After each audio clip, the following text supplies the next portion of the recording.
Uno de los temas muy importantes en la doctrina de la Iglesia Apostólica tiene que ver con el significado de la muerte del Mesías.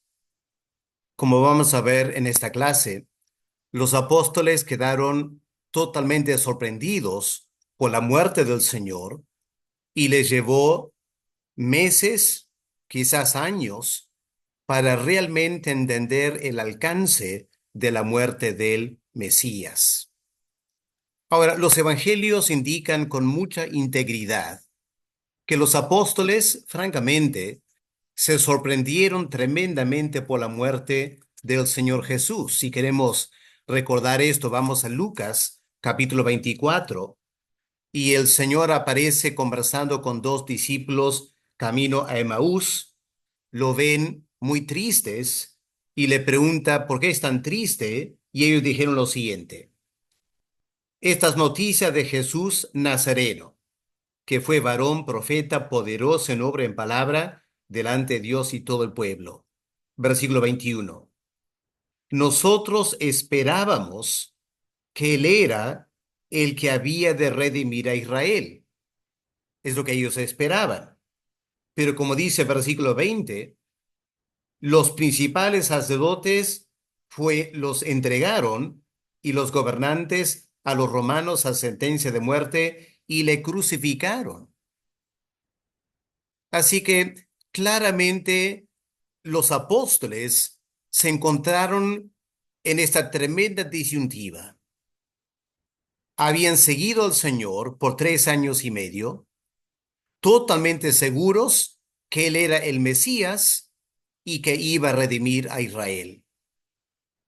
Lo que jamás esperaron fue la muerte del Mesías. Ahora, esto es extraño porque durante su vida el Señor les había advertido varias veces. En Lucas 9, Lucas 18, les había advertido de que efectivamente iba a morir. Pero los apóstoles estaban tan seguros que era el Mesías, que tenía el poder para vencer a las autoridades y establecer el reino de Dios. Ahí estaba su gran esperanza. Y cuando murió en la cruz, eso los destrozó, anímica y espiritualmente. Fue solo cuando el Señor resucitó de los muertos que los apóstoles poco a poco comenzaron a darse cuenta de que la misión de Cristo era algo mucho más amplio y complejo de lo que ellos jamás se imaginaban. Ahora, ya hemos notado en Juan 14:26 esta promesa del Señor que el Espíritu Santo les iba a ayudar a recordar lo que el Señor Jesús les había enseñado y guiarles a toda la verdad. Y eso fue lo que pasó. Mayormente a partir del día de Pentecostés. Quizás el proceso empezó un poco antes, pero básicamente a partir del día de Pentecostés, cuando ya estaban llenos del Espíritu Santo, los apóstoles se dedicaron en esas primeras semanas y meses, mientras la iglesia iba creciendo en Jerusalén, se dedicaron a hacer dos cosas. Primero, hacer memoria de varios dichos del Señor que apuntaban no solo a su muerte, sino al significado de su muerte. Y en segundo lugar, los apóstoles se dedicaron a leer y releer el Antiguo Testamento a la luz de estas enseñanzas de Cristo acerca de su muerte.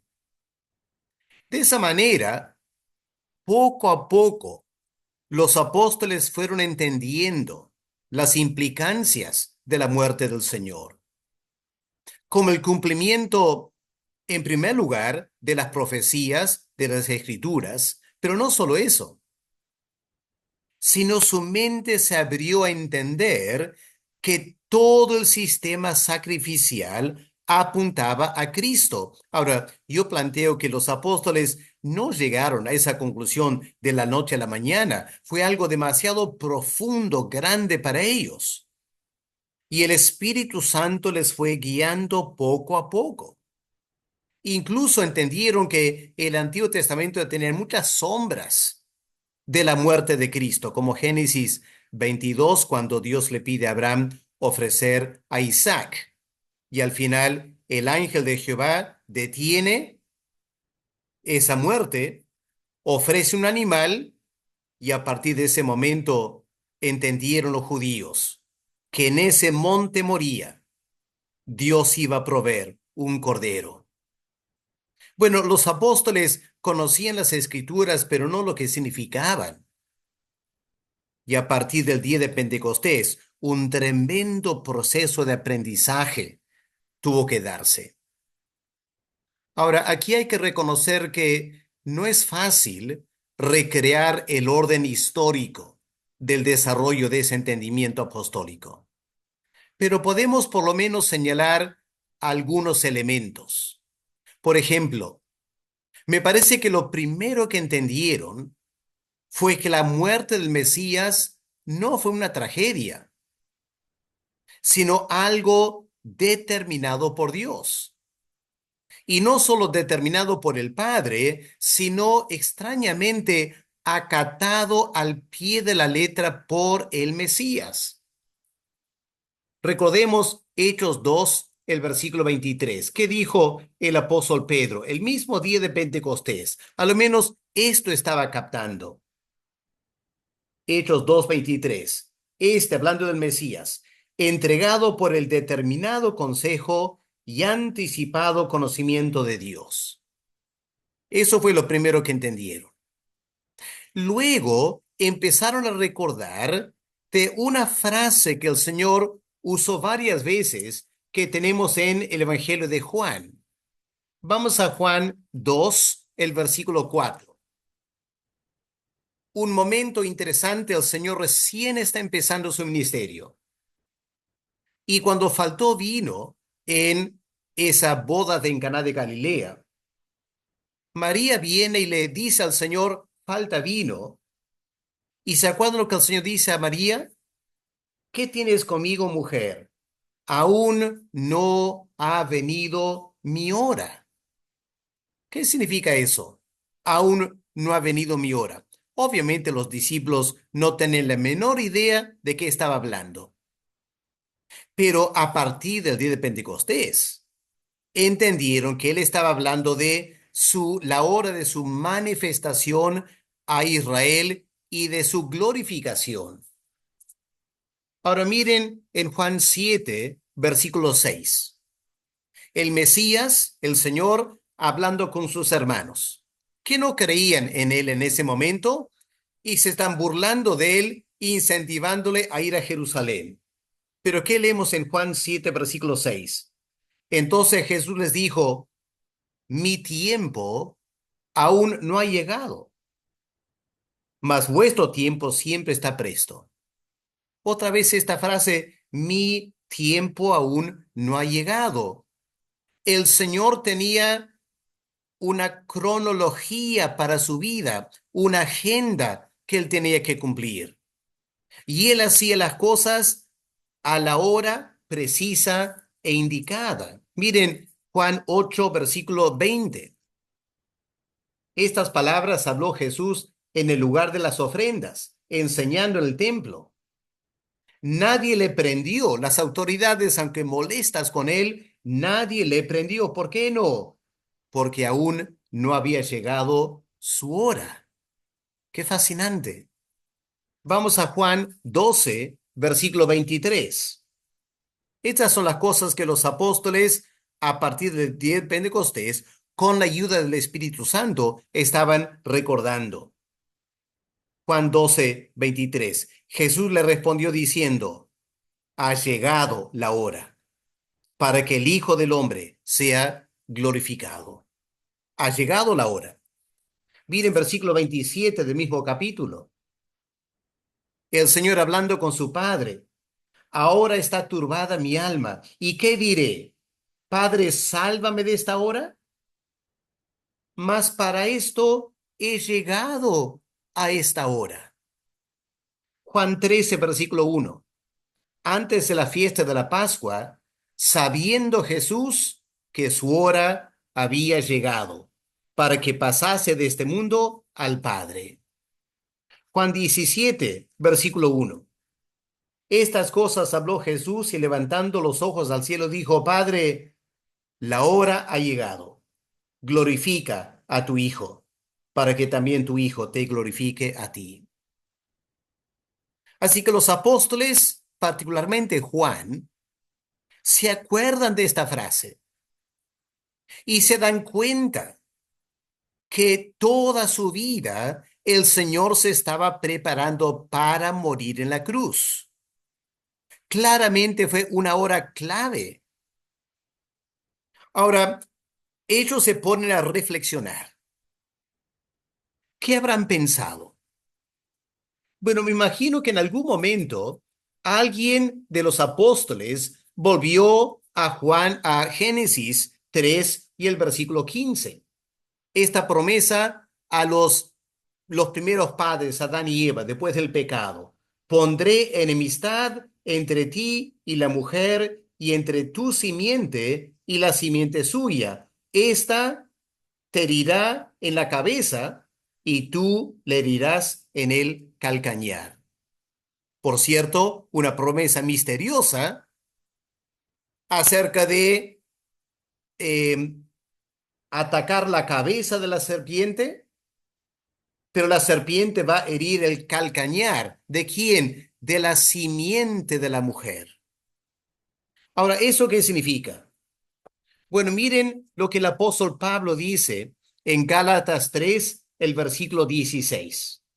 Estoy queriendo recrear el pensamiento, la reflexión de los apóstoles. Gálatas 3, versículo 16. Ahora bien, a Abraham fueron hechas las promesas y a su simiente. No dice a las simientes como si hablase de muchos, sino como de uno, a tu simiente, la cual es Cristo. Así que el apóstol Pablo indica que Abraham tenía una simiente en particular. Así que volvamos a Génesis 12 y el versículo 7. Y apareció Jehová a Abraham y le dijo, a tu descendencia, es decir, a tu simiente singular, daré esta tierra. Y luego en capítulo 22 de Génesis y el versículo 18. En tu simiente singular serán benditas todas las naciones de la tierra, por cuanto obedeciste mi voz. Ahora recuerden que en Génesis 22 es el momento del sacrificio de Isaac. Solo que Isaac fue salvo y Dios ofreció un animal para morir en lugar de Isaac. Pero el monte se llamó Jehová Jireh. En este monte será provisto. ¿Qué será provisto? El cordero para morir en lugar de otros. ¿Y quién será ese cordero? Bueno, dice versículo 18, en tu simiente singular serán benditas todas las naciones de la tierra. Poco a poco los apóstoles empiezan a juntar los puntos estudiando el Antiguo Testamento y se dan cuenta poco a poco el Señor Jesús es esa simiente de Abraham por medio de la cual Dios va a bendecir a las naciones, la simiente que hirió a Satanás en la cabeza, en la cruz del Calvario. Ahora vamos a Hechos 3 y el versículo 25, la predicación apostólica. ¿Qué leemos en Hechos 3, 25? Vosotros sois los hijos de los profetas y del pacto que Dios hizo con nuestro padre diciendo, Abraham, en tu simiente serán benditas todas las familias de la tierra. Claramente, los apóstoles poco a poco empiezan a darse cuenta que el Señor era la simiente de Abraham y la simiente de mujer, y su muerte era para cumplir Génesis 3, 15, y a través de esa muerte, esa era la bendición que iba a traer a las naciones. Ahora los apóstoles empiezan a entender cómo el Señor sabía no solo cuándo iba a morir, sino cómo iba a morir y por qué iba a morir. El Espíritu Santo les hizo recordar las palabras del Señor en Juan 3, 14 y 15. Como Moisés levantó la serpiente en el desierto, así es necesario. No una tragedia. Es la razón por la cual él vino. Es necesario que el Hijo del Hombre sea levantado, para que todo aquel que en él cree no se pierda, mas tenga vida eterna. Esa es las bendiciones para las naciones. ¿Captan cómo los apóstoles poco a poco fueron entendiendo esto? Me imagino que quedaron asombrados. Cada vez que el Espíritu Santo les revelaba algo, sus corazones ardía con lo que estaban aprendiendo. Ahora, al hacer memoria de las enseñanzas de Cristo, obviamente esas enseñanzas contenían mucho vocabulario tomado del Antiguo Testamento. Porque el Señor, como vamos a ver en un momento, Él habla de su muerte en términos del Antiguo Testamento. Y eso permitió a los apóstoles comenzar la tarea de interpretar la muerte del Mesías en relación con el perdón de los pecados y la forma de establecer comunión con Dios. Esto fue el enorme cambio de paradigma que los apóstoles tuvieron que captar. Antes de Pentecostés, ellos simplemente pensaban que el proyecto del Mesías era establecer un reino terrenal político para Israel. Fue a partir del día de Pentecostés, con la ayuda del Espíritu Santo, que poco a poco empezaron a entender que la misión del Mesías era muchísimo más grande, abarcaba el mundo entero. Tenía que ver no con establecer un reino político, sino cómo solucionar el problema del pecado y establecer comunión con Dios para todas las naciones. Porque en la simiente de Abraham vendría bendición para todas las naciones. Ahora, este es un tema amplio y solo voy a poder mirar algunos ejemplos de este proceso interpretativo. Espero que capten, que entiendan que esto fue algo muy profundo, que llevó meses, años a los apóstoles realmente entender. Nosotros estamos tan acostumbrados a esto que pensamos que los apóstoles lo sabían todo de golpe. No fue así, hermanos. Fue un largo proceso de aprendizaje. Permítame darles un ejemplo inicial, no de lo que Cristo dijo, sino lo que Juan el Bautista dijo, para mostrar cómo el Espíritu Santo les hizo recordar aún antes del Mesías lo que el Bautista había dicho del Mesías. Me refiero a Juan 1, versículo 29. He aquí el Cordero de Dios que quita el pecado del mundo. Estas palabras claramente relacionan la expiación de los pecados con un cordero. Recordemos que Juan estaba bautizando un bautismo para el arrepentimiento, para el perdón de los pecados. Y Juan dice, yo empiezo la tarea, pero viene alguien después de mí que es mucho más importante que mí. Él va a bautizar con espíritu, con fuego. Y ahora aquí él dice, añade algo más. El Mesías es el Cordero de Dios que quita el pecado del mundo. Ahora, obviamente los apóstoles en ese momento no entendieron lo que Juan estaba diciendo. Nosotros también luchamos con entender exactamente a qué se refería Juan. Hay muchas personas que piensan, debe ser una referencia al Cordero de la Pascua, pero me parece que no. Porque el Cordero de la Pascua, su propósito no era quitar el pecado, que es lo que Juan dice aquí. El Cordero de la Pascua moría para salvar a una familia. Así que si buscamos una referencia en el Antiguo Testamento de las palabras de Juan, habría que ir a Isaías, el capítulo 53, que menciona un cordero en relación con la muerte y el quitar el pecado. Miren conmigo Isaías 53, versículo 7. Angustiado él, el siervo de Jehová, y afligido, no abrió su boca. Como cordero fue llevado al matadero, y como oveja delante de sus trasquiladores, enmudeció y no abrió su boca. Ahora aquí en realidad había que considerar todo el contexto del versículo 4 al versículo 11 para realmente entender el papel de este cordero. Versículo 4.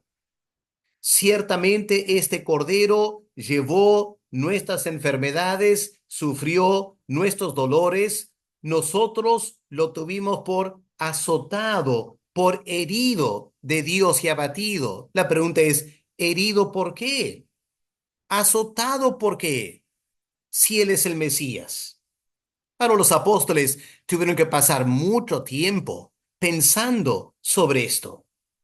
Versículo 5, aquí está la respuesta. Mas él herido fue por nuestras rebeliones. ¿Se imaginan los apóstoles empezando a captar esto? La muerte del Mesías los desanimó, pensaron que todo el proyecto había fracasado. Ahora empiezan a entender con la ayuda del Espíritu Santo que lejos de fracasar, la muerte del Mesías fue exactamente para lo cual vino aquí a la tierra. Él fue herido por nuestras rebeliones, molido por nuestros pecados. El castigo de nuestra paz fue sobre él. Por su llaga fuimos nosotros curados. Todos nosotros nos descarriamos como ovejas. Cada cual se apartó por su camino, pero Jehová cargó en él el pecado de todos nosotros. Y los apóstoles, guiados por el Espíritu Santo, se asombran en esos primeros días después de Pentecostés, entendiendo lo que pasó en la cruz del Calvario. Ahora, esto es lo que los apóstoles hicieron cuando estaban estudiando las Escrituras. ¿Cómo sabemos? Una pista es Hechos 8, versículo 30. ¿Se acuerdan que Felipe, él es enviado a predicar al etíope en el desierto? Y miren, ¿de dónde está leyendo el etíope? Hechos 8, versículo 30. Acudiendo Felipe, le oyó que leía el profeta Isaías, capítulo 53. Y le dijo, ¿pero entiendes lo que lees? Y el eunuco dice, ¿y cómo podré si alguno no me enseñare? Y rogó a Felipe que subiese, se sentare con él. Y el pasaje de la escritura que leyera este: como oveja a la muerte fue llevado, como cordero mudo delante del que lo trasquila, no abrió su boca. Ahora en versículo 34, respondiendo el eunuco le dijo a Felipe, te ruego que me digas, ¿de quién dice el profeta esto? ¿Está hablando de sí mismo o de algún otro? Y Felipe, que recuerden había pasado meses o años en Jerusalén, era uno de los diáconos, había escuchado a los apóstoles dar clase sobre este pasaje. Ahora Felipe está bien preparado para dar una respuesta. Versículo 35. Felipe abriendo su boca, comenzando desde esta escritura, le anunció el evangelio de Jesús. Y ese evangelio condujo al eunuco a ser bautizado. ¿Y qué es lo que él tenía que confesar? Versículo 37, que Jesucristo es el Hijo de Dios, que murió en la cruz por mis pecados, y eso fue la base para su bautismo y su conversión. Así que aquí tenemos un indicio de por dónde empezaron a estudiar los apóstoles. Ahora, volviendo a Juan 1:29, permítame tomar un tiempo para darles una idea de la clase de pregunta y pensamientos que tuvieron los apóstoles. En primer lugar, si entendemos que cuando Juan el Bautista dice el Cordero de Dios que quita el pecado del mundo y se está refiriendo a Isaías, no el Cordero de la Pascua, la conclusión es, dado a que la ley de Moisés no proveía un cordero como el sacrificio por el pecado, ¿ya? En las leyes del sacrificio habían bueyes, habían diferentes animales, pero no había un cordero para quitar el pecado. Había chivo expiatorio, etcétera. Así que Juan el Bautista no está pensando en el sistema sacrificial, está pensando en el cordero profético de Isaías 53. Muy importante captar eso. Es más, gracias a la profecía que tenemos en Isaías 53, podemos afirmar que el cordero profético, el Mesías, del cual Juan el Bautista habla, representa y cumple todas las ofrendas de la ley. Ahora recalco, la ley de Moisés no estipulaba un cordero para quitar el pecado. Pero la profecía en Isaías 53 nos lleva a la conclusión que ese cordero profético, el Mesías, representa y cumple todas las ofrendas de la ley ceremonial. Escuchen lo que dice un excelente comentarista del Nuevo Testamento, H.A.W. Meyer, un alemán.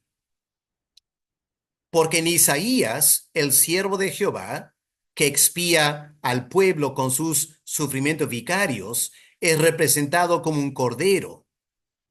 Y es esta visión profética, no la prescripción legal, no la ley de Moisés, la que predomina aquí en Isaías 53 y en Juan 1:29. Cristo era, como lo reconoce proféticamente el Bautista, el antitipo de los sacrificios del Antiguo Testamento.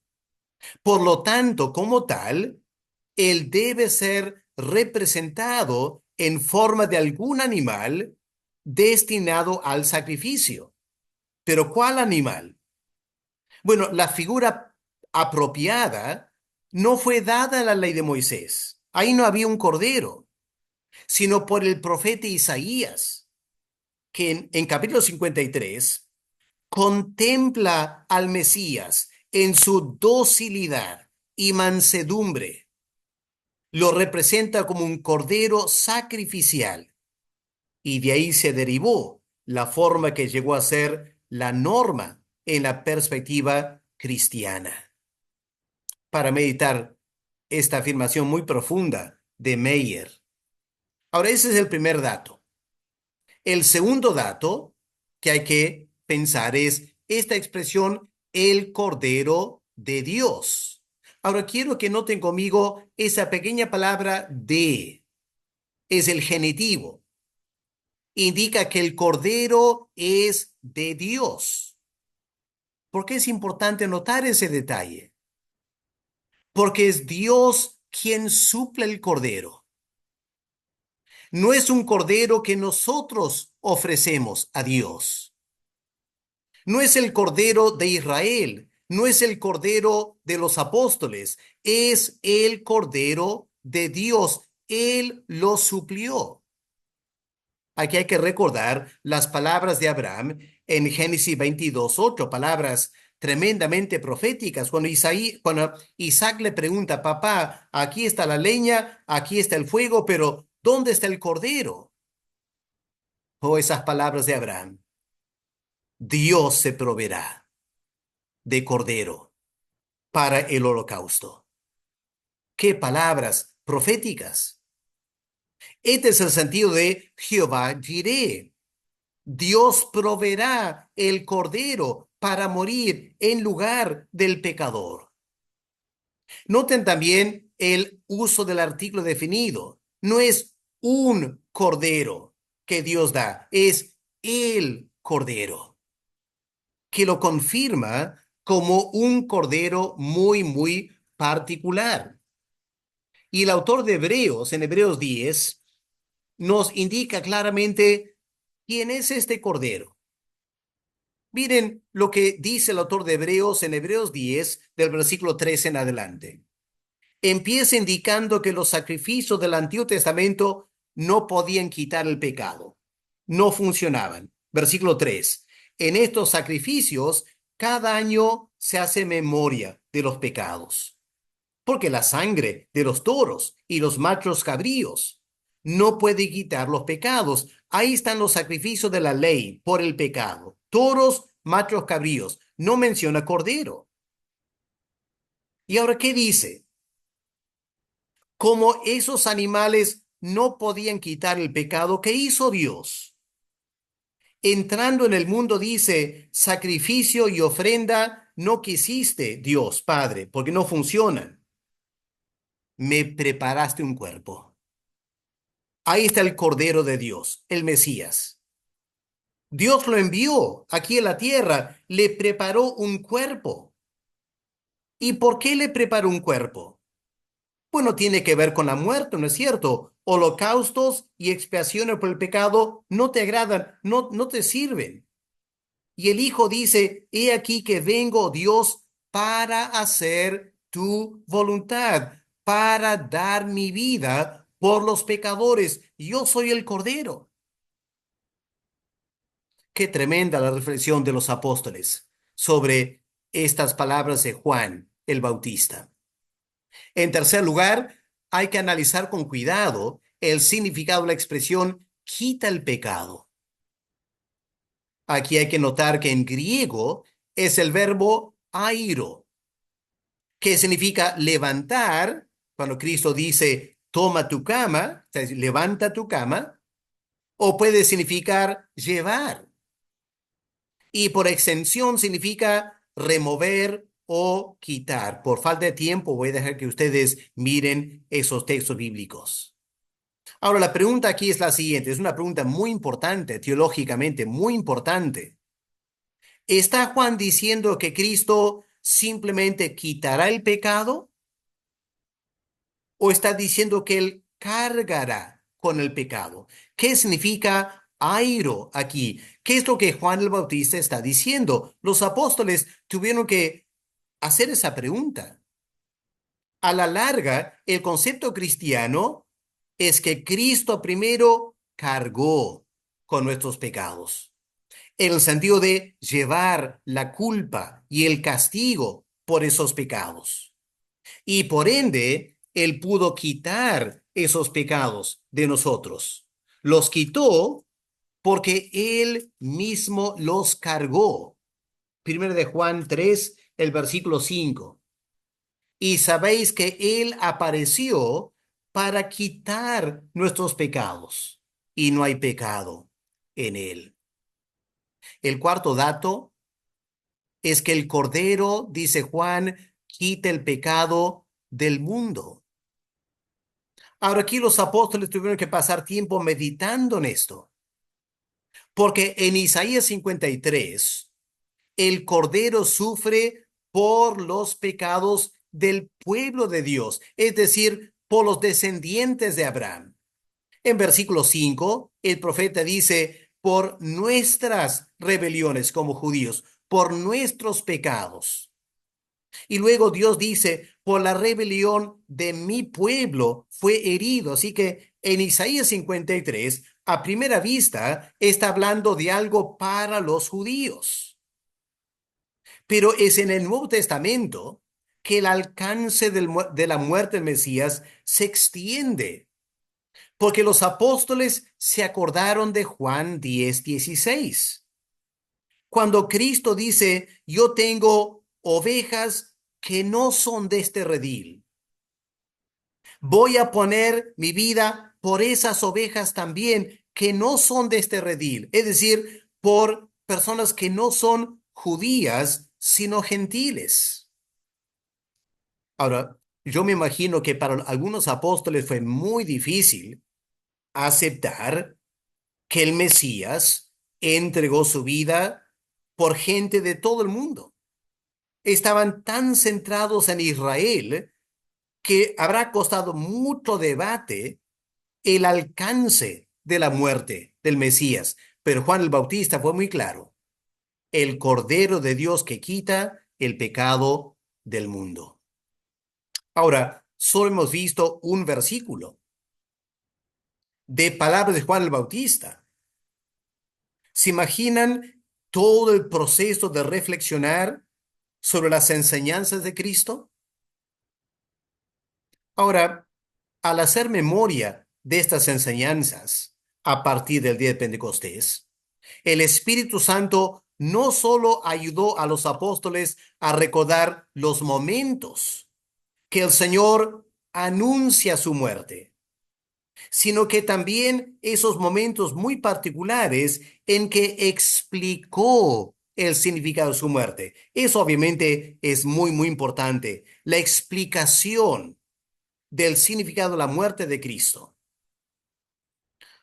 Ahora, es importante reconocer que estas enseñanzas del Señor acerca del valor expiatorio de su muerte tienen que ser interpretadas a la luz de todo el sistema sacrificial del Antiguo Testamento. Este es un tema muy amplio que no voy a poder hacer ahora, pero es un tema para la teología del Nuevo Testamento. Ahora, recordemos que los sacrificios del Antiguo Testamento tenían un propósito fundamental. ¿Cuál era? Permitir al pecador acercarse a un Dios santo. Por eso, esos sacrificios tenían una naturaleza propiciatoria y expiatoria. Vamos a explicar esos términos en un momento. Ahora, para cumplir ese papel propiciatorio y expiatorio, no era suficiente la muerte del Mesías, sino la sangre del Mesías. La sangre del Mesías indica que murió una muerte muy particular. ¿Qué clase de muerte? La muerte de un sacrificio. Y esa sangre es lo que cubre los pecados y efectúa la redención. Ahora, esa es la teología de los sacrificios del Antiguo Testamento. Ahora vamos a empezar en Mateo 12, versículo 40 al 41, que a primera vista no parece que tiene nada que ver con la muerte de Cristo. La gente le está pidiendo al Señor una señal, porque no creen que Él es el Mesías.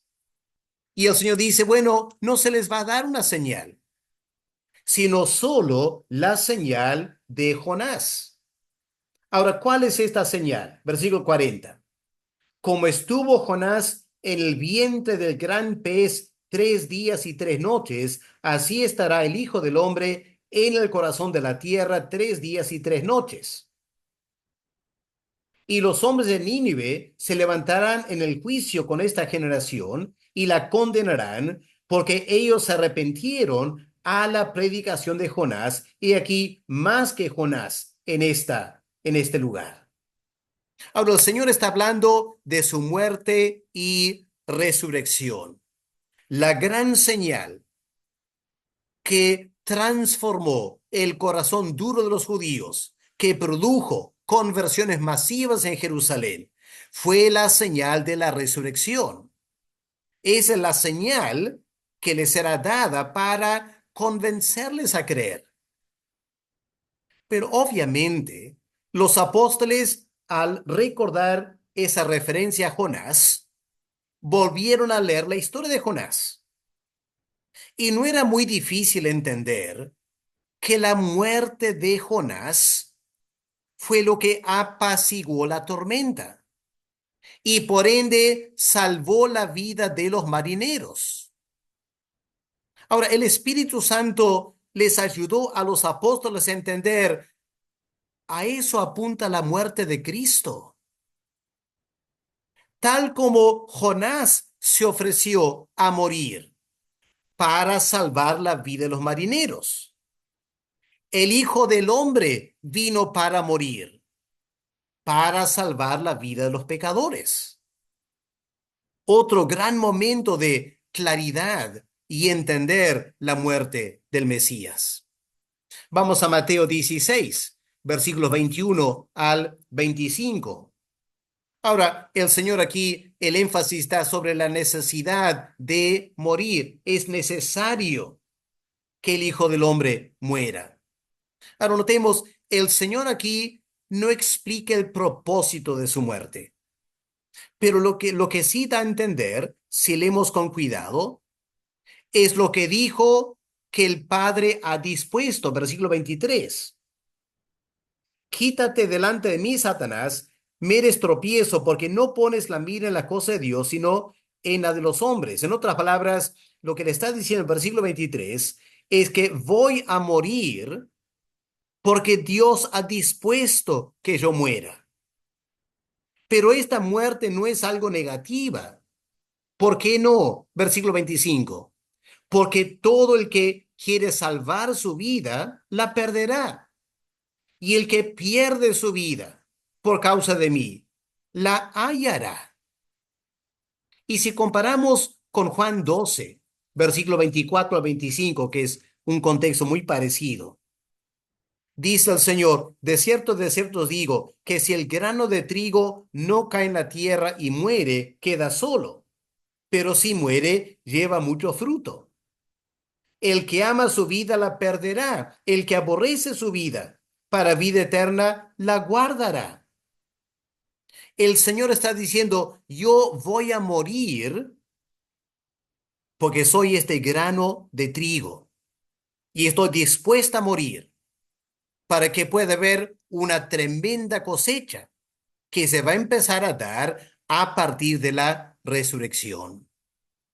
O vamos a Mateo 20 y el versículo 28. Estoy avanzando rápidamente por factor tiempo. Mateo 20, versículo 28. Esto en 21. A ver, Mateo 20, versículo 28.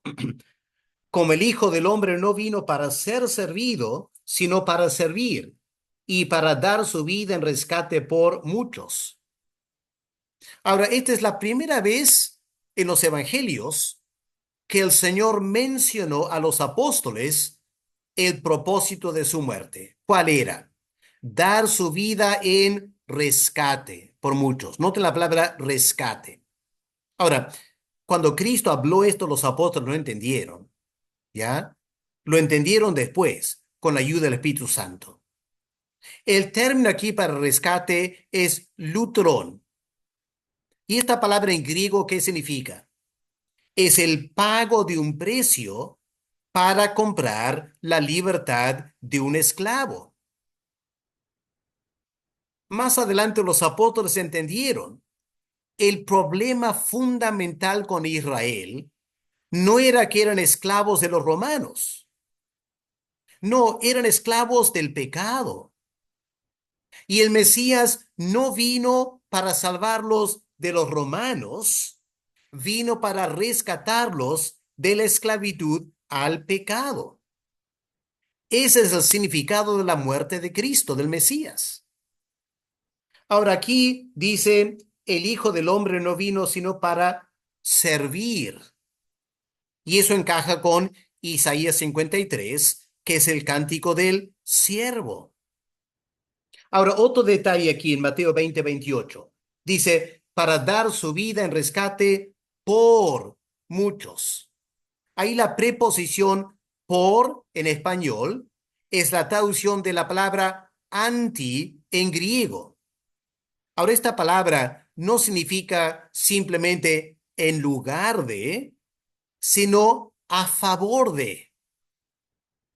Y aquí hay enormes implicancias teológicas que no tengo tiempo para sondear ahora, pero es un tema que es tan importante estudiar y entender, porque apunta al concepto de una muerte sustitutoria.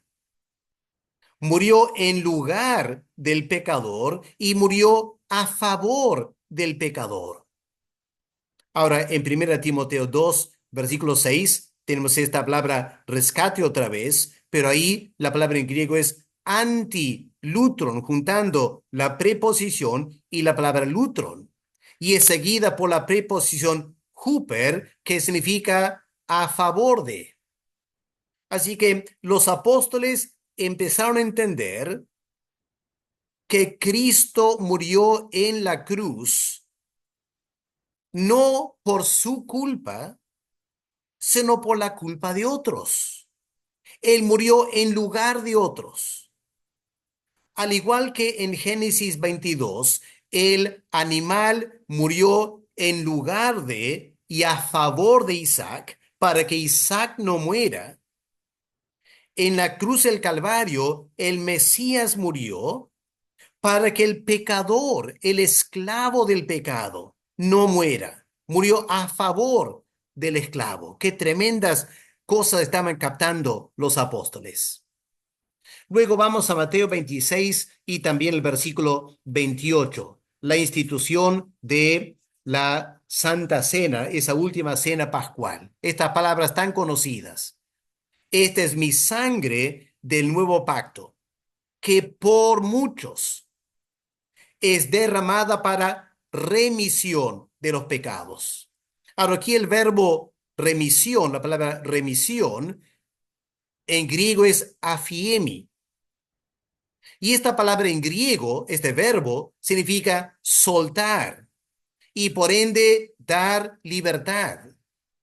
Ahora, cuando se trata del pecado, porque aquí Cristo dice es derramada para soltar los pecados o dar libertad de los pecados. Cuando se trata del pecado, este verbo afiemi tiene el sentido de soltar de la culpa del pecado o la deuda del pecado. Y por lo tanto, en resumen, significa perdonar.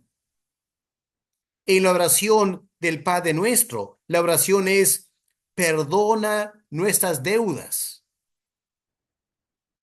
Y el Señor estaba enseñando a orar que los pecados tienen que ser perdonados. La pregunta es: ¿cómo puede el Padre perdonar los pecados? Bueno, Cristo, el Mesías, tuvo que morir por eso.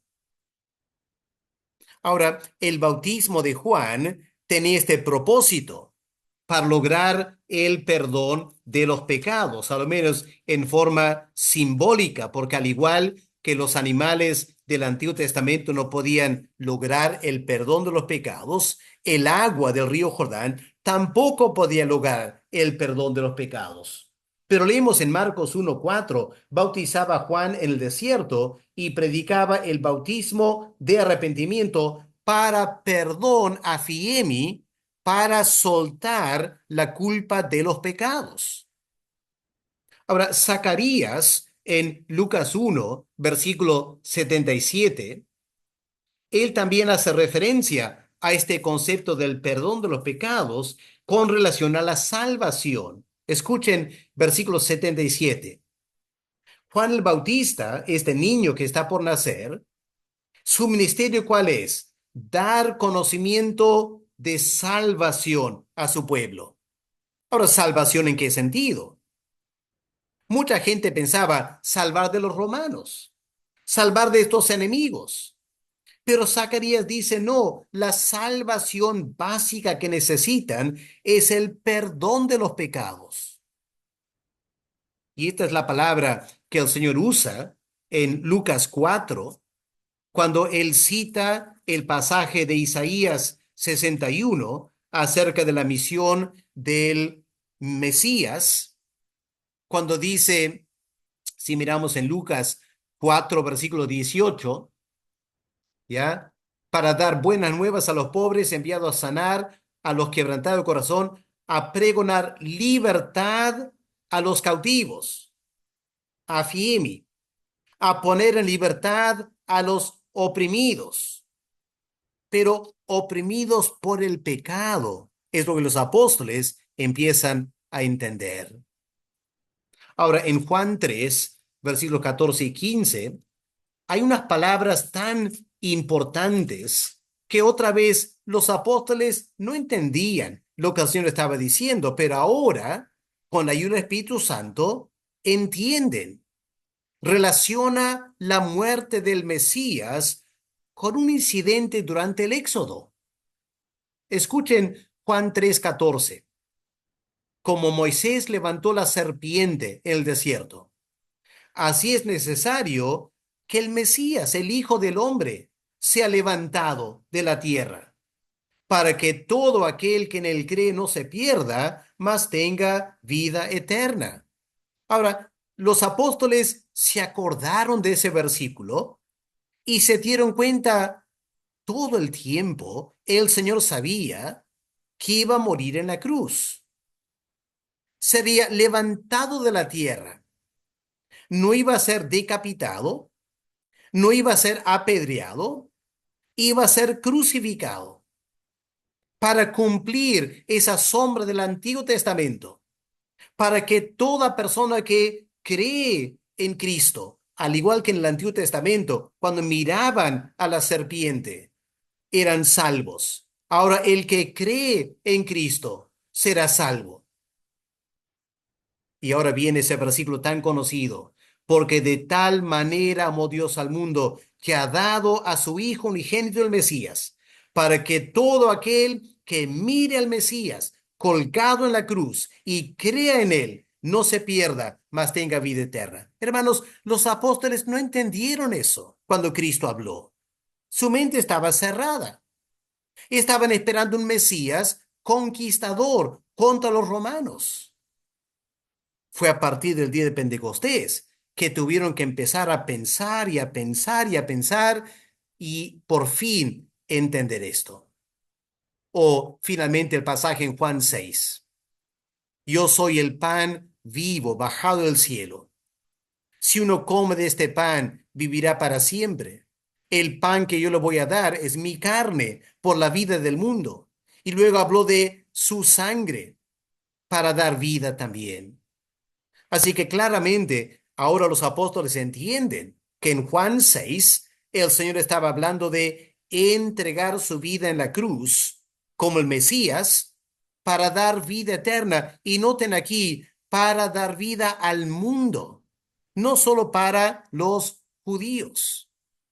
Y en Juan 10, el Señor dice, yo soy el buen pastor y el buen pastor da su vida por las ovejas. Así que resulta que el Señor no solo es el Cordero de Dios que da su vida por el mundo, es el buen pastor que da su vida por las ovejas. Y empezamos a captar que hay varias imágenes y metáforas para tratar de entender el tremendo significado de la muerte de Cristo en la cruz. Así que en primer lugar, esta primera tarea de los apóstoles, recordar lo que Cristo había enseñado. Ahora, en segundo lugar, el Espíritu Santo tenía que guiarles hacia toda la verdad, es decir, elaborar una doctrina de la muerte de Cristo. Ahora, a partir del día de Pentecostés, los apóstoles ya empiezan a anunciar que el Mesías murió con el fin de perdonar los pecados. Eso leemos en Hechos 2:38. Si ustedes creen el Mesías y son bautizados, van a recibir el perdón de los pecados. O Hechos 3:19. Sus pecados serán borrados. Pero hasta ahí no más llegamos.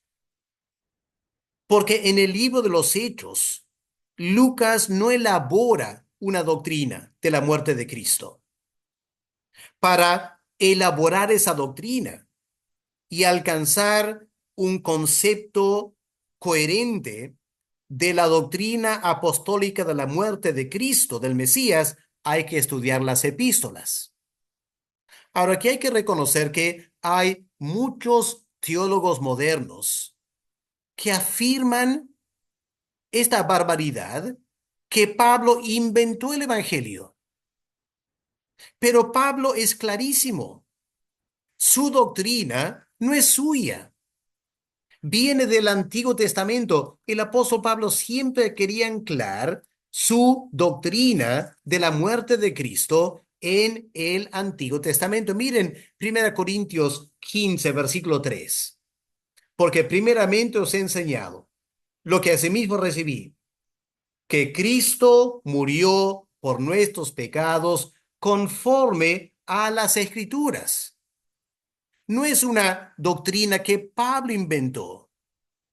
Pablo y los apóstoles simplemente estudiaron el Antiguo Testamento, recordando lo que Cristo había enseñado, y poco a poco el Espíritu Santo los llevó a los elementos fundamentales de la doctrina apostólica de la muerte del Mesías. Voy a solo resumir por falta de tiempo.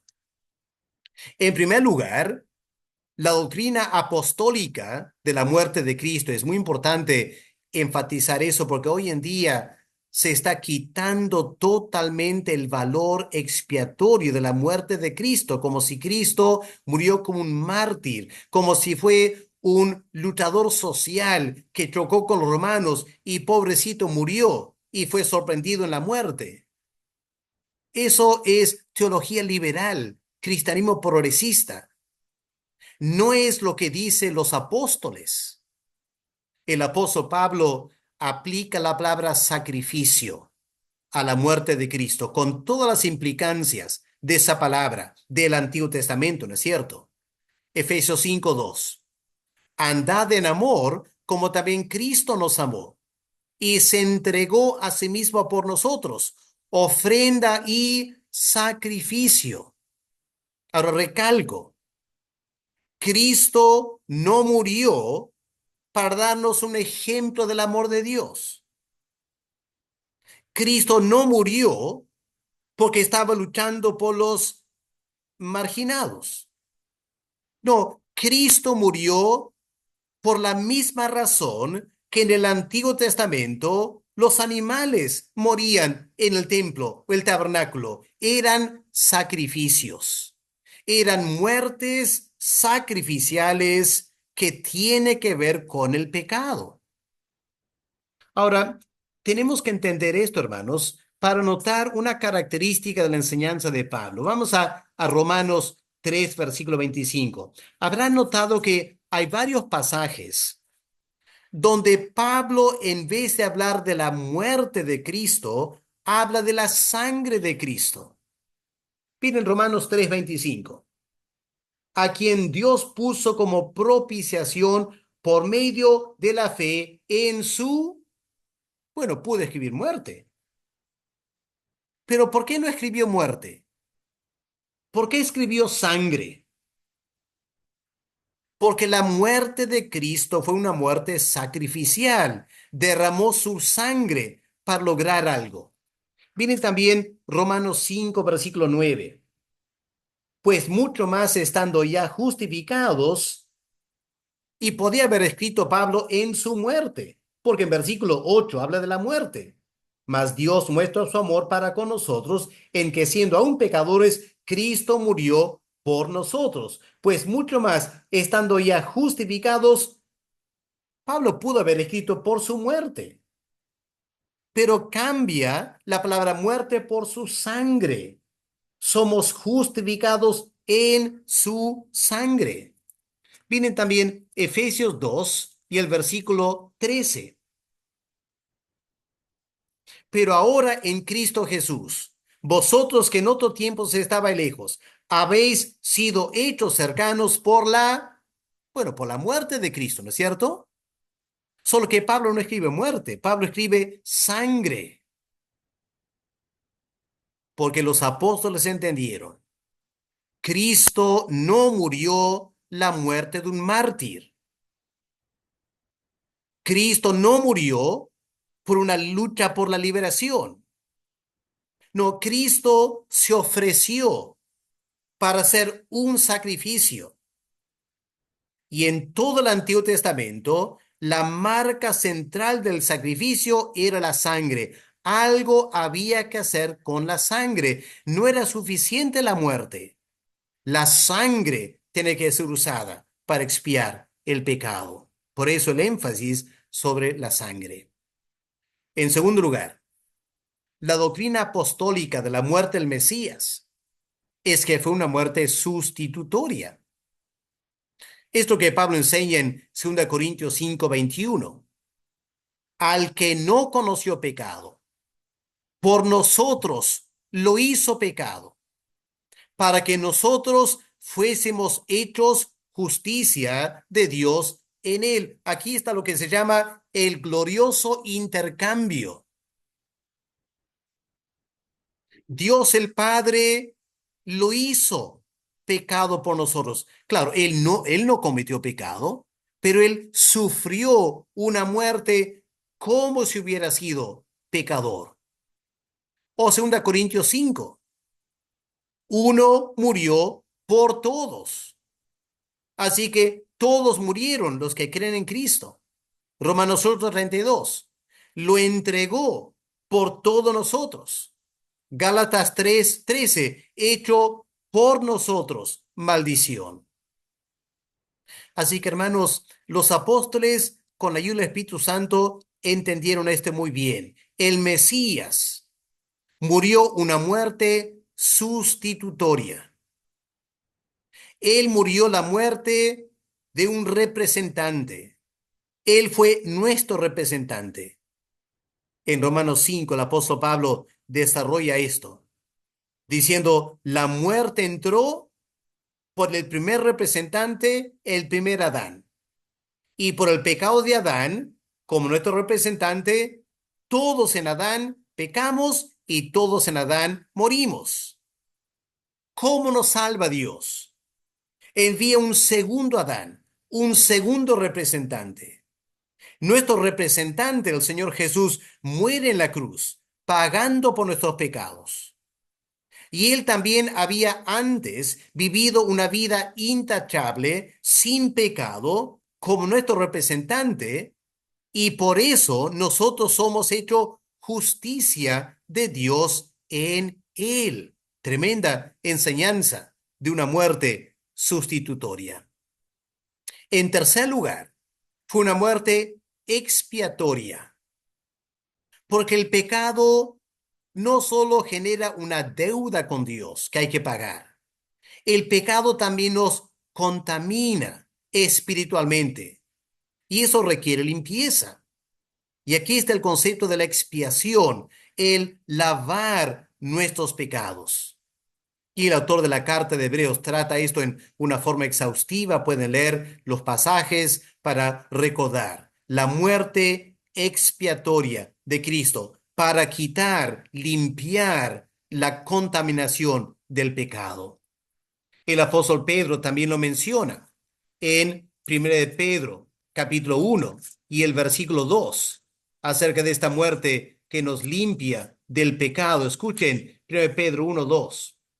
Elegidos según la presciencia de Dios Padre en santificación del Espíritu, para obedecer y ahora ser rociados con la sangre de Cristo. ¿Rociados para qué? Para expiar el pecado, limpiar el pecado. Y por eso Juan dice que si confesamos nuestros pecados, Dios es fiel y justo para limpiarnos de toda maldad. En cuarto lugar, fue una muerte propiciatoria. Una palabra extraña. No todos entienden bien esta palabra, pero hay que volver a Romanos 1, versículo 18. El pecado genera una deuda con Dios. El pecado nos contamina espiritualmente, pero en Romanos 1:18, Pablo dice lo siguiente: porque la ira de Dios se revela desde el cielo contra toda impiedad e injusticia de los hombres. La ira de Dios es simplemente el juicio de Dios, la determinación de Dios de castigar el pecado. Ahora, para ser salvos, tenemos que ser protegidos de ese juicio de Dios.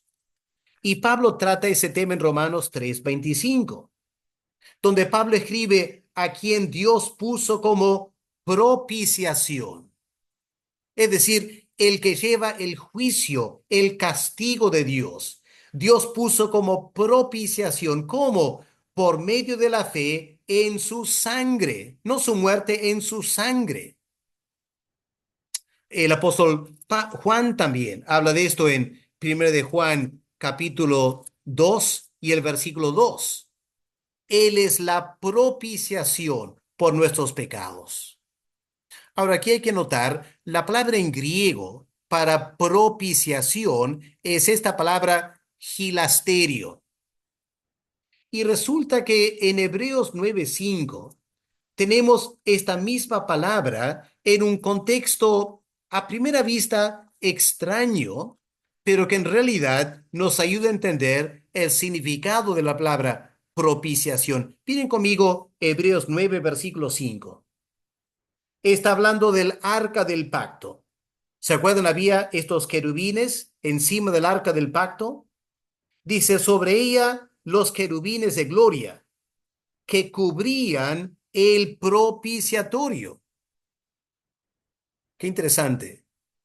Así que aquí el propiciatorio es el nombre para la tapa del arca del pacto. Esa tapa hecha de oro.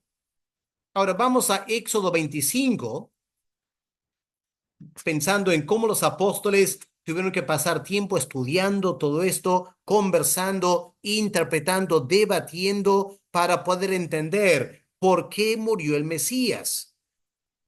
¿Cuál era la naturaleza de su muerte? Escuchen Éxodo 25, versículo 17. Está hablando del arca del pacto, versículo 16.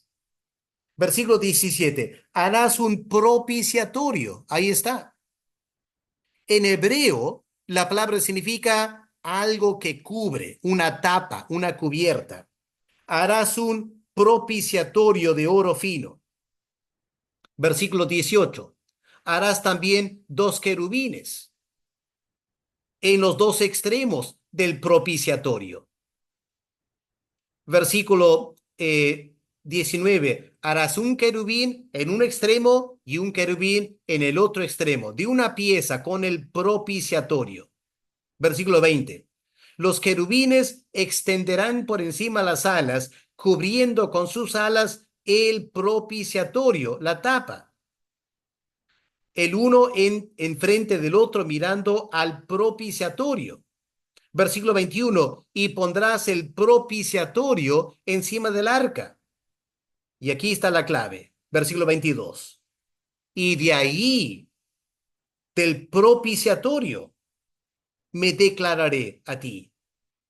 Hablaré contigo de sobre el propiciatorio.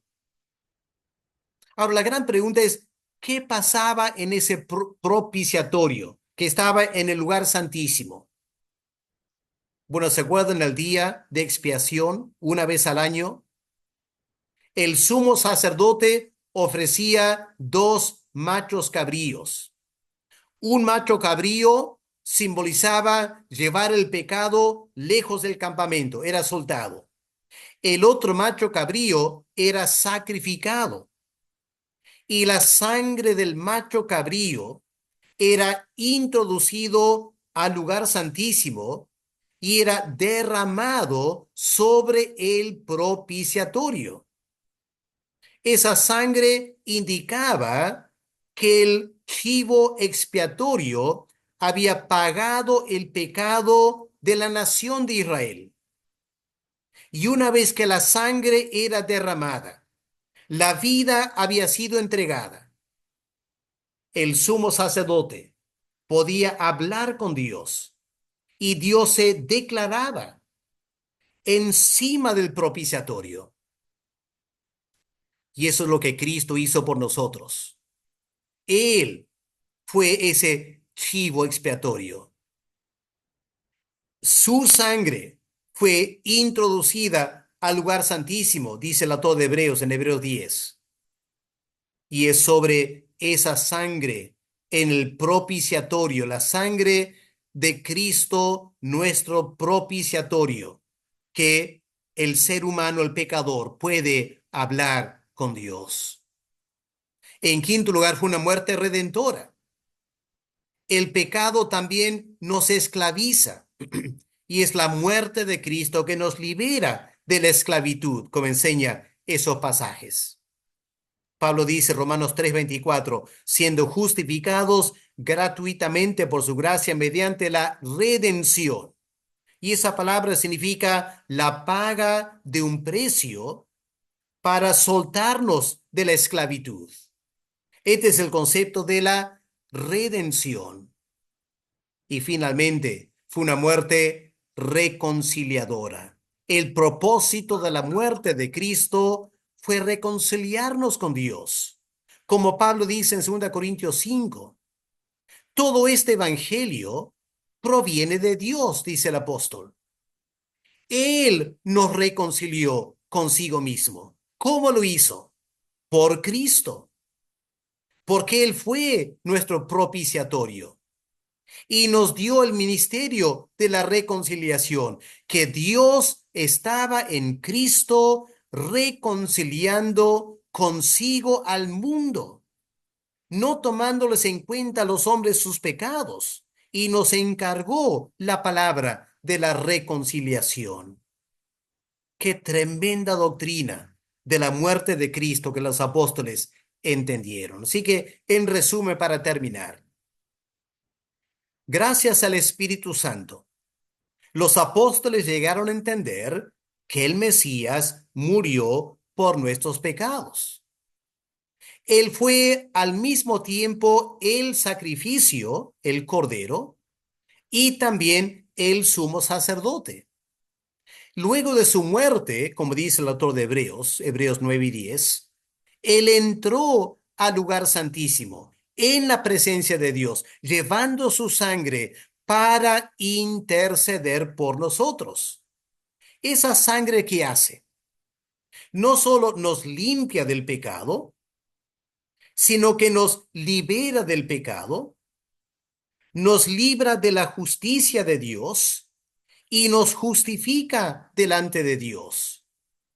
Y es esa tremenda salvación y la justicia divina que establece la paz entre Dios y el pecador y nos permite acercarnos a Él por medio de nuestro mediador. Aquí, hermanos, he tratado de resumir lo más rápido que he podido esta enseñanza profunda, apostólica, de la muerte de Cristo. ¿Cómo los apóstoles llegaron a entender esto? Ahora, espero que les gustaría profundizar este tema. Lamentablemente no hay tanto material en español, aunque John Stott tiene ese libro, tremendo libro, La Cruz de Cristo, aunque ahí él hace más que mirar la enseñanza apostólica. Aquí hay dos libros, lamentablemente están en inglés, pero son los únicos dos libros que yo conozco que tratan específicamente la enseñanza apostólica de la muerte de Cristo.